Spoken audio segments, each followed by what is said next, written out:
Israel और फिलिस्तीन के युद्ध को लगभग 20 दिन हो चुके हैं।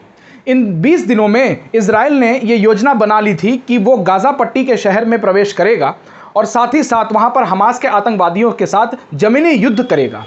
लेकिन अब इस ज़मीनी युद्ध को ठंडे बस्ते में डाल दिया गया है। बताया ये जा रहा है कि इस ठंडे बस्ते में डालने के पीछे अमेरिका का हाथ है। आपको बता दें कि अभी कुछ दिन पहले ही अमेरिका के राष्ट्रपति जो बाइडेन ने कहा था कि अगर गाज़ा के ऊपर इजराइल कब्जा करता है तो वो अब तक की सबसे बड़ी भूल होगी।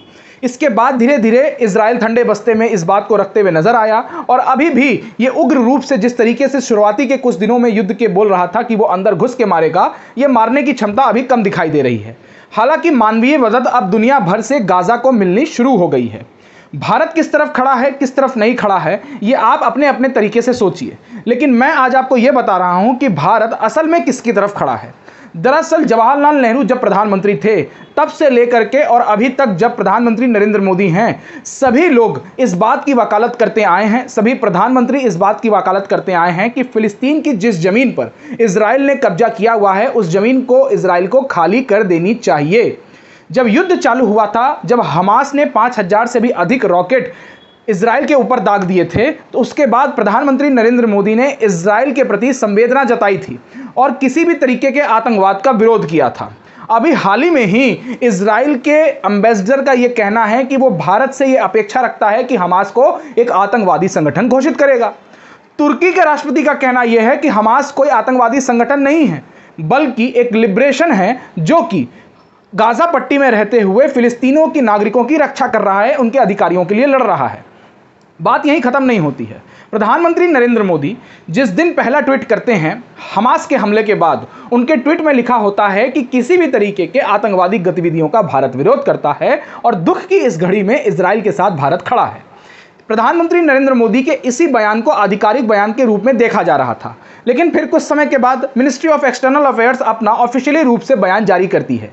ये बयान आधिकारिक रूप से आ जाता है भारत सरकार की तरफ से, जिसमें कि कहा जाता है कि फिलिस्तीन के हम स्वतंत्रता और संप्रभुता के लिए खड़े हैं, साथ ही साथ पड़ोसी मुल्क इजराइल के साथ शांति व्यवस्था करने की भी हम अपेक्षा रखते हैं।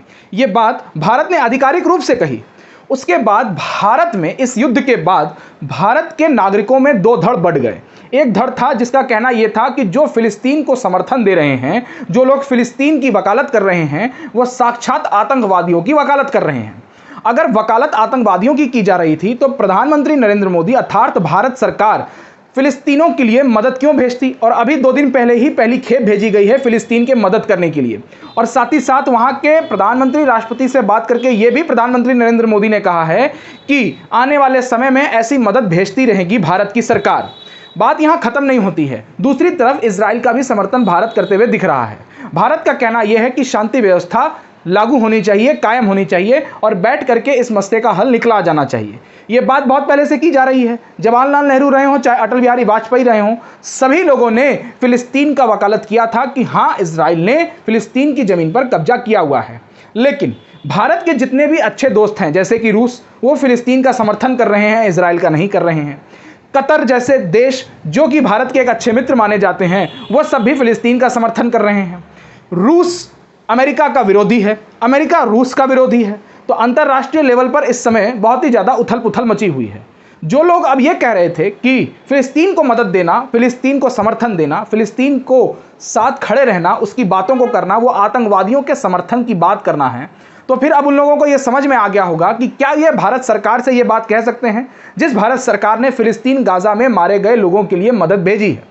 हाँ, मदद भेजी है और ये भी कहा है कि मदद भेजते रहेंगे। ये आपको अपनी मानसिक चेतना से समझना होगा। आज भारत जिस दृष्टि में खड़ा है वो बहुत ही ज़्यादा कन्फ्यूजन वाली दृष्टि है। भारत साफ तरीके से ये कह नहीं पा रहा है कि वो फिलिस्तीन के साथ खड़ा है या फिर इजराइल के साथ खड़ा है।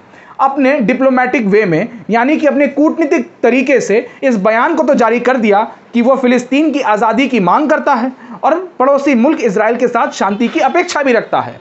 लेकिन क्या सही है, क्या गलत है, इस बात पर दो टूक तरीके से कुछ भी नहीं कहा गया है और कूटनीति इसी की तरीके से चलती है। लेकिन कभी कभी कूटनीति में ऐसी नीतियां बिगड़ जाती हैं कि जो अपने अच्छे मित्र हैं वो भी आपके विरोधी वाले मित्र के साथ खड़े हुए नजर आएंगे, और वही हो रहा है इस समय।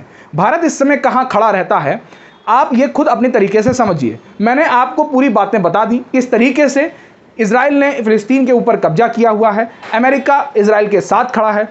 और यह भी जानना आपको जरूरी है कि आज जिस तरीके से इस बात को पूरे ठंडे बस्ते में डाल दिया गया है कि इजराइल जमीनी युद्ध अभी नहीं करेगा, वो बात इजराइल ने नहीं, देश इजराइल है, प्रधानमंत्री नेतन्याहू है, लेकिन वहां पे पूरा कंट्रोल अमेरिका का है। और अमेरिका ही एक ऐसा राष्ट्र है जो ऐसे युद्ध कराने पर यकीन रखता है। ऐसे युद्ध होते रहेंगे तो फिर मालूम चलेगा हथियार भी बिक रहे हैं। हथियारों के सबसे बड़े सौदागर को शांति पसंद नहीं आ रही है, या फिर भारत जैसे शांति मुल्क जो कि दुनिया भर में शांति की स्थापना करना चाहते हैं, शांति की मांग कर रहे हैं, ये सभी लोग किस मंच पर खड़े हुए नजर आएंगे, ये वक्त और समय बताएगा। आप संवाद को फॉलो कीजिए, सब्सक्राइब कीजिए।